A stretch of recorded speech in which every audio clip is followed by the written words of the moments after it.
ভাগবত ভক্তগণ জগতে অবতীর্ণ হন, তার মুখ্য উদ্দেশ্য শ্রীমান মহাপ্রভুর ঈপ্সিত বাসনা তথা বিশ্বব্যাপী অপ্রাকৃত প্রেম ধর্মের সম্প্রসারণ। যে সমস্ত স্থানেতে শ্রীকৃষ্ণ চৈতন্য মহাপ্রভুর মহিমার কথা জগতের লোক অবগত হন নাই, সেই ব্রজ নবযুব দ্বন্দ্ব অপ্রাকৃত রসরাজ মহাভাব স্বরূপ ধারণ পূর্বক সেই আমার পরম গুরু পাদ পদ্মের ভাষায় কৃষ্ণ লাগি কৃষ্ণ কাঁদে এমন কথায় আর শুনি নাই। কৃষ্ণই অকৃষ্ণ মূর্তি ধারণ পূর্বক জগতে অবতীর্ণ হয়ে আরাধনা মার্গ রূপে জগতে যে প্রেমের আরাধনাকে প্রতিষ্ঠিত করেছে, এর পূর্বেও জগতে বিশুদ্ধা ভক্তির প্রচার প্রসার ছিল। জগৎগুরু প্রভুপাদ অবতীর্ণ হবার পূর্বেও সর্বস্বামীগণ তথা তার পূর্বে শ্রীনিবাস নরোত্তম শ্যামানন্দ প্রভুত্রয়, তার পূর্বে মহাপ্রভুর পূর্ব যুগে আমাদের চারাচার্য, মধ্যাচার্য, নিম্বাকাচার্য, বিষ্ণু স্বামী, রামানুজ আচার্য, এনারা সকলেই বিশুদ্ধ ভক্তির কথা জগতে প্রচার প্রসার করেছেন। কিন্তু উন্নত উজ্জ্বল রসময় মাধুর্য মণ্ডিত সেবার কথা জগতে কেউ জানাতে পারেন না। শ্রী ভগবানকে যে আমরা নিজের কাছে আপন করে আরাধনা করতে পারি, তিনি যে দূরের নয়, তিনি যে আমাদের নিকটের, তিনি যে আমাদের গৃহের, আমাদের নিজজন, সে কথা আজ পর্যন্ত আমাদের কেউ জানাতে পারেন নাই। শ্রী গুরু কৃপায় ভেঙেছে স্বপন, জেনেছি এখন তুমি আপন, তব নিজজন পরম বান্ধব, তারিতে সংসার কারা।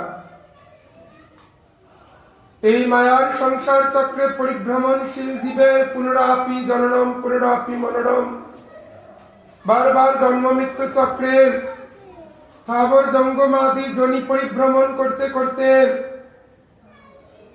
অত্যন্ত সুকৃতি সৌভাগ্যের বশে যে মনুষ্য আদিদের প্রাপ্তি হয়ে থাকে, তার যথার্থ সদ্ব্যবহার, সেই শিক্ষা প্রদানের নিমিত্তই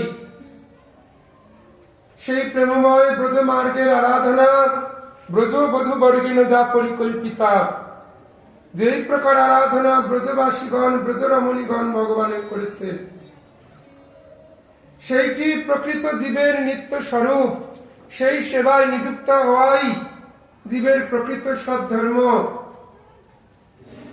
সেই কথা জগতে জানানোর জন্যই জগৎগুরু প্রভুপাদ তদীয় পরিবর্গকে জগতে প্রেরণ করেছেন। কাল কলি প্রভাবে চতুর্দিক ধর্মাধর্মে বিভ্রান্তি পূর্ণ প্রাপ্ত অবস্থা হলে কোনটি সৎ এবং কোনটি অসৎ, এর মধ্যে সৎ বস্তুতে অসৎ জ্ঞান এবং অসৎ বস্তুতে সৎ জ্ঞান, দুইটি ভ্রান্তি। কে জগতে প্রকৃত সাধু, সাধুর লক্ষণ কি, সাধুর ধর্ম কি?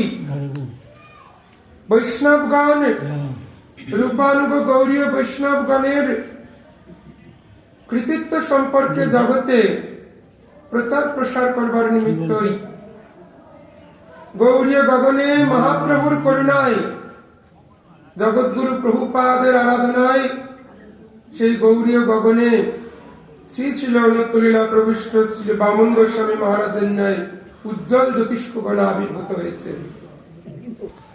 জগৎগুরু প্রভুপাদ শ্রীল ভক্তিবিনোদ ঠাকুরের নির্দেশ প্রাপ্ত হয়ে ব্রজপত্তনে বসে যে শতকোটি নাম যজ্ঞের দ্বারা যজ্ঞেশ্বর ভগবান গৌর সুন্দরের আরাধনা করেছেন, পঞ্চতত্ত্ব রূপে অবতীর্ণ হয়ে মহাপ্রভুর যে আমনায় বাণী দিক দিগন্ত হতে সমস্ত মহাত্মাগণ তোমার পাদ পদ্ম বিজয় করে জগতে তোমার বিশুদ্ধ বিলাসকে পরিপূর্ণতা প্রদান করবেন। সেই মহাপ্রভুর অভিষ্ট পরন্ত জগৎগুরু প্রভুপাদের মনোভীষ্টই ভূমিতে স্থাপিত করবার জন্যে